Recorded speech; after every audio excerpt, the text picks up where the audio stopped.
Baradae diperintah Putri Chandrawati bawa senjata laras panjang saat sebelum wanita cantik itu keluar rumah Ferdi Sambo.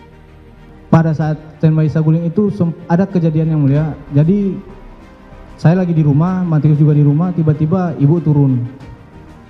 Almarhum pertama duluan turun dari lantai 2 bawa senjata, langsung taruh di dalam mobil yang mulia. Habis itu Ibu PC ini panggil kita semua bertiga, saya, almarhum dan Bang Matius. Habis itu bilang, nanti Dek Matius kamu naik di mobil ibu ya, nanti Dek Richard kamu di mobil sendiri ya di belakang. Nah jadi kami jalan yang mulia ke arah Kemang, tapi belum ke kediaman yang mulia. Apa? Tapi belum ke kediaman. Oke. Jadi itu saya kan masih, kita biasa komunikasi lewat HT yang mulia. Saya sempat nanya beberapa kali ke almarhum, Bang izin Bang, ini mau kemana Bang? Saya nanya, Bang izin, udah cat ikut aja dulu. Jadi mereka yang di depan.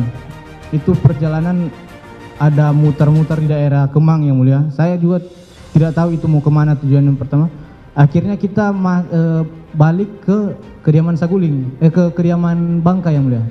Terus yang berikutnya juga dari keterangan dari hari pertama ya bersidang sampai hari ini, Richard Eliezer ini memberikan keterangan itu ya sama, nggak ada berubah gitu ya. Jadi dia yang satu-satunya yang selalu konsisten dengan keterangan-keterangan yang disampaikan.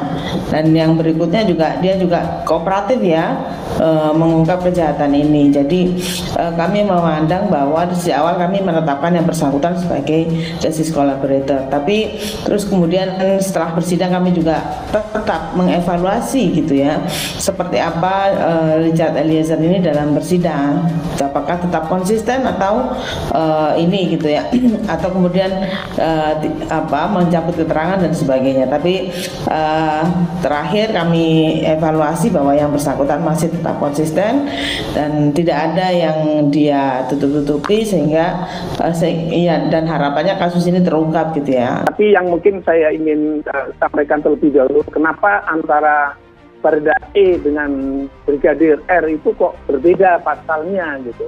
Yang 1338, yang 1340.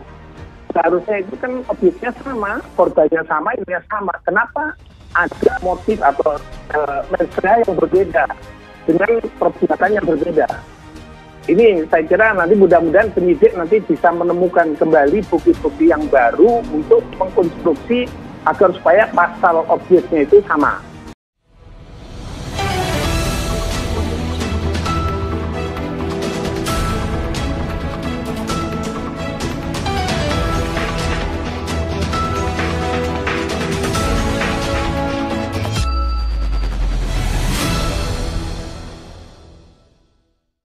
Di luar dugaan, Putri Chandrawati pernah memerintah Baradae membawa senjata laras panjang ke kediamannya. Saat ini semakin dalam proses persidangan, satu persatu fakta baru kasus pembunuhan Brigadir J malah semakin terbuka. Satu di antara yang ramai dibicarakan jadi sorotan adalah tentang keadaan rumah tangga Putri Chandrawati bersama Ferdi Sambo. Dari mulai kasus terungkap, Ferdi Sambo dan Putri harus dipisahkan demi terungkapnya kasus tersebut. Akan tetapi saat terjadi rekonstruksi ulang, Putri dan Sambo terlihat sangat lengket. Mereka terlihat selalu romantis hingga akhirnya terbawa ke ruang sidang. Namun di balik tontonan kisah romantis Putri dan Sambo, ternyata pasangan itu sudah lama pisah ranjang meski tinggal satu atap. Tentang kondisi tersebut dibenarkan Barada Richard Eliezer atau Baradae yang juga terdakwa dalam kasus dugaan pembunuhan berencana. Baradae mengungkapkan hal itu ketika bersaksi dalam sidang pembunuhan berencana Brigadir Yosua dengan terdakwa Kuat Ma'ruf dan Bribka Riki Rizal di Pengadilan Negeri Jakarta Selatan. Mengenai kebiasaan FS atau Ferdi Sambo pisah rumah dengan saudara PC, saudara ketahui. Kata hakim bertanya kepada Baradae seperti dikutip pada Jumat. Tahu sendiri, kata Richard menjawab pertanyaan hakim. Ia ajudan tahu semua, sambungnya.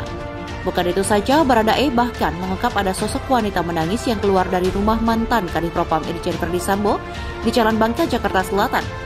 Diduga, peristiwa itulah yang menjadikan Ferdi Sambo dan Putri Chandrawati bertengkar. Hal itu juga diperkuat penasihat hukum Baradae Roni Talapesi yang ikut buka suara. Yaitu kan hakim menyampaikan adakah pertengkaran antara Sambo dan Putri, katanya. Kemudian Baradae kan ngejelasin udah ada pertengkaran sekitar akhir Mei atau Juni, ujar Roni. Keterangan Baradae soal wanita menangis itu berawal dari cerita dia berangkat dari rumah pribadi Ferdi Sambo di Jalan Saguling, Jakarta Selatan bersama dengan Brigadir J dan Putri. Nah, di situ dilihat waktu dari Saguling, terus disuruh membawa senjata laras panjang muter-muter Kemang katanya. Kemudian sama ibu diminta ke Bangka, pas di Bangka mereka disuruh nunggu di depan, ucapnya. Terus saudara almarhum Yosua masuk ke dalam bersama, kalau tidak salah Mateus, kata Roni. Saat itulah Baradae mendadak melihat ada sosok wanita keluar dari rumah sembari menangis dan tidak mengenakan seragam polisi alias warga sipil. Kemudian ada perempuan keluar menangis, pokoknya pakai baju sipil waktu itu, tidak berseragam polisi, ia tidak berseragam. Untuk detailnya saya akan tanya dan saya kasih tahu ya nanti, kata Roni.